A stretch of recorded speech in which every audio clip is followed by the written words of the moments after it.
Bonjour et merci de votre fidélité pour ce second temps de parole. On va revenir sur la une de France Mayotte Matin aujourd'hui avec Patrick Millan. On va parler avec lui de cette désillusion.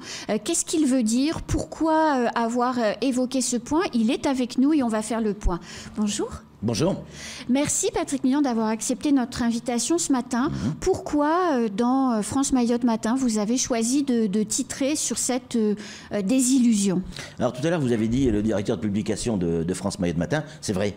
Mais là je suis plus en tant que citoyen amoureux de Mayotte sur ce plateau ce matin. Bien sûr qu'il y a la casquette directeur de publication, mais mettons d'abord en avant ça. Et comme tous les gens qui sont ici et qui aiment Mayotte, il y a incontestablement ce sentiment de désillusion. Pourquoi ? Pendant des années et des années, on a toujours voulu intellectualiser le débat. On a toujours voulu exprimer qu'il fallait réfléchir, trouver des solutions d'intégration, de construction, etc., etc. Intellectualiser le débat. Jamais, à aucun moment, on s'est dit « ça ne marche pas ». Or, là, qu'est-ce qui s'est passé? On a envoyé 600 policiers, gendarmes, forces de l'ordre, d'accord? 600. Ça, non pas calmé, on a eu le sentiment qu'il y avait un peu plus de sécurité. Dès qu'ils sont repartis, une semaine après, c'est reparti. Et donc, c'est bien la démonstration que ça n'a pas marché. Certains, et c'est dit dans l'article, certains de nos confrères, notamment Denis Herman,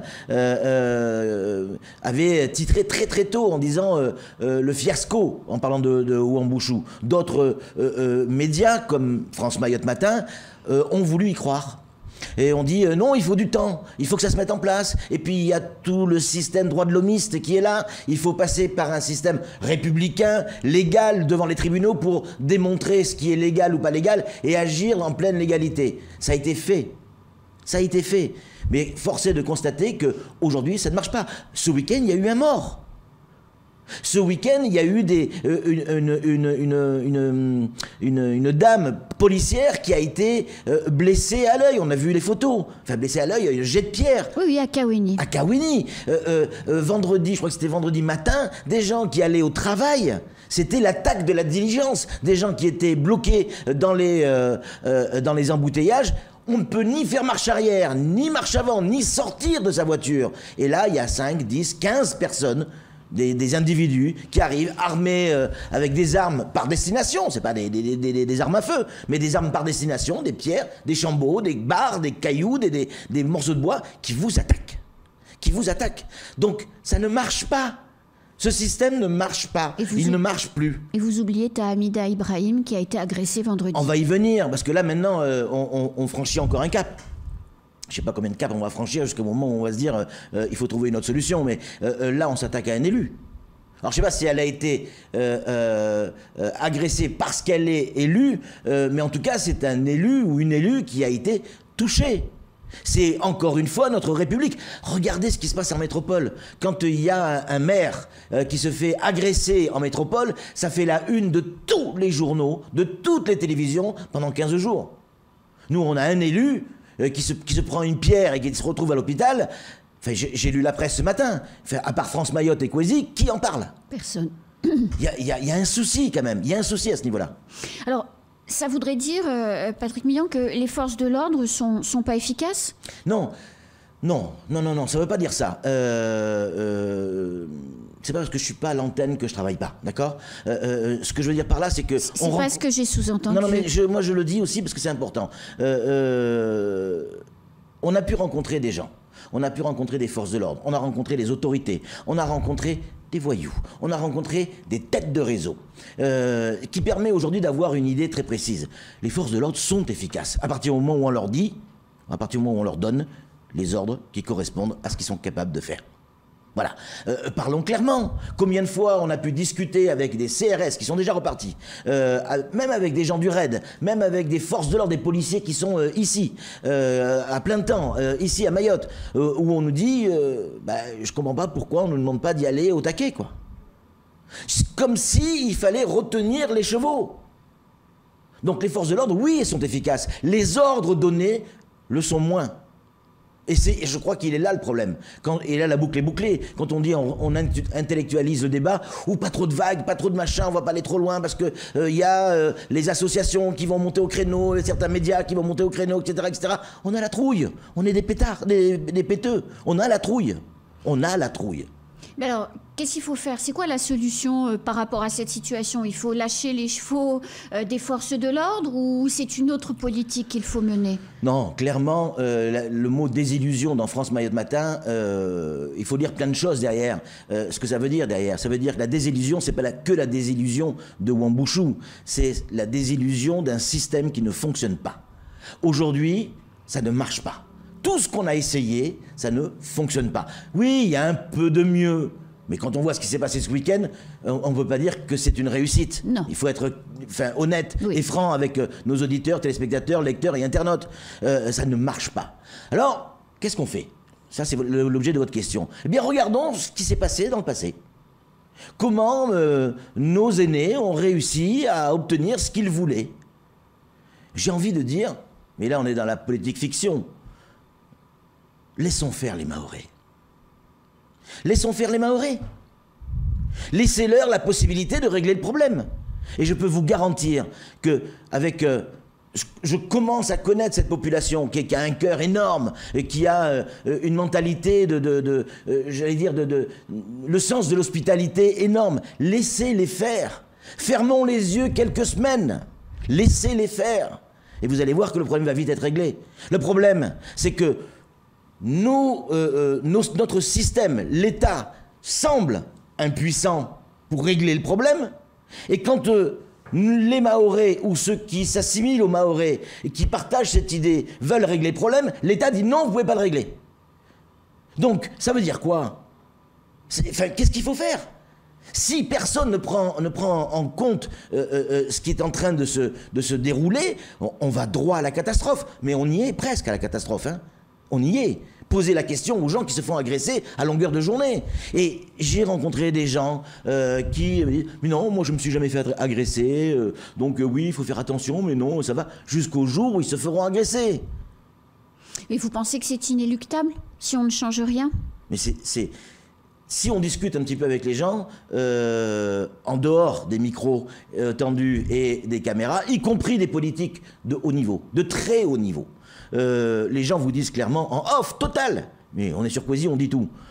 C'est foutu. Voilà ce qu'on nous dit. Mais il faut le dire, Anne-Constance. C'est ce qu'on nous dit au plus haut niveau. C'est foutu. Ça veut dire quoi, c'est foutu? Ça veut dire qu'on ne pourra pas rattraper le truc. On va mettre quelques pansements de temps en temps. Ok, on envoie 600 flics.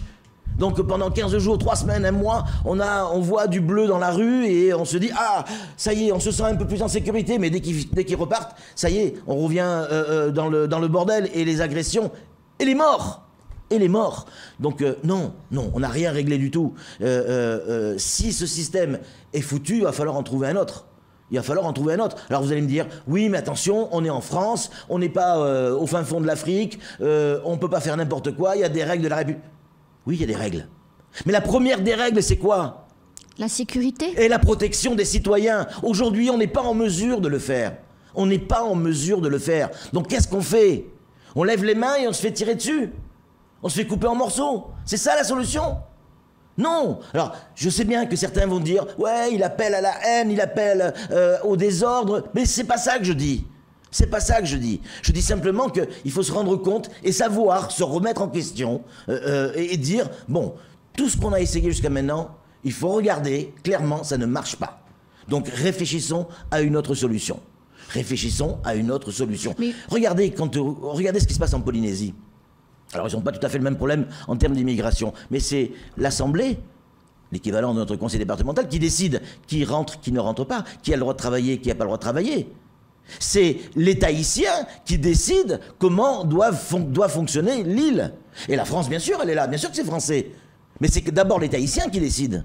C'est dans ce sens-là où je dis, laissez faire les Mahorais, au moins un certain temps. 1 an, 2 ans, 3 ans. Et vous allez voir. Mais moi, j'en suis persuadé. Vous commencez à les connaître, on commence à connaître cette population. On sait de quoi ils sont capables. Ils sont tellement français, peut-être plus que vous et moi réunis, qu'ils veulent absolument respecter les règles. Mais donnez-leur la possibilité de régler le problème. Donnez-leur la possibilité. Ils le feront pas tant qu'il n'y a pas le feu vert. Mais donnez-leur la possibilité et vous allez voir le résultat. Ils l'ont fait par le passé, hein. Vous vous rendez compte que ce peuple qui était destiné à repartir aux Comores dans les années 70, ils se sont battus pour rester français? Et nous aujourd'hui, l'État, quand je dis nous, c'est l'État, on n'est pas en mesure de protéger ces gens. Mais on marche sur la tête. On marche sur la tête, Anne-Constance. Et une solution politique est envisageable? C'est ce qu'on a essayé de faire jusqu'à maintenant. On a connu Mitterrand, Hollande, Sarkozy, aujourd'hui Macron. Qu'est-ce qui a changé?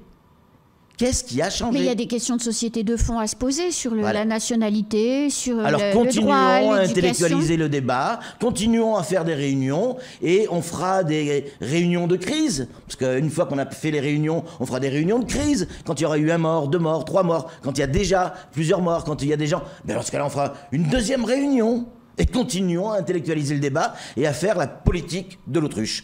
Personne ne veut reconnaître que ça ne fonctionne pas.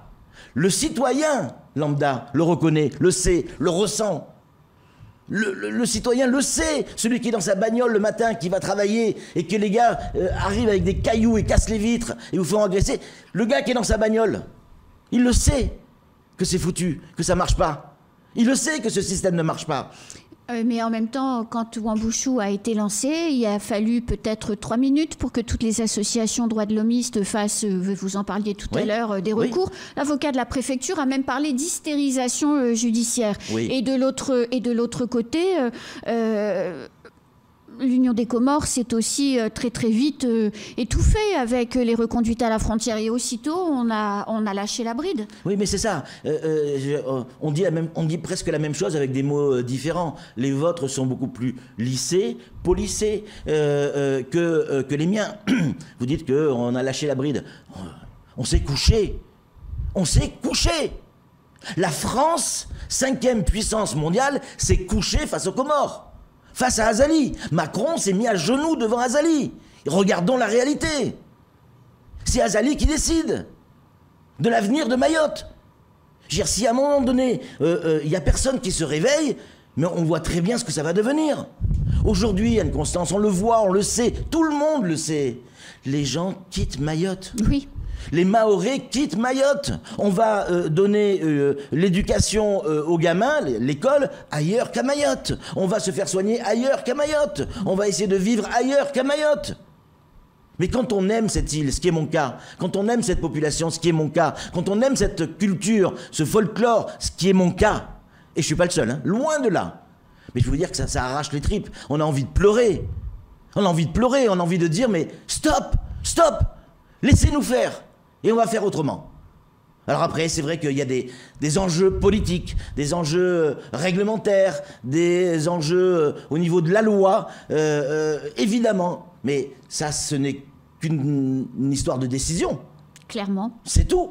C'est tout. Alors vous me parliez des droits de l'homiste. Mais ils ont raison. Moi, je suis d'accord pour qu'ils soient là.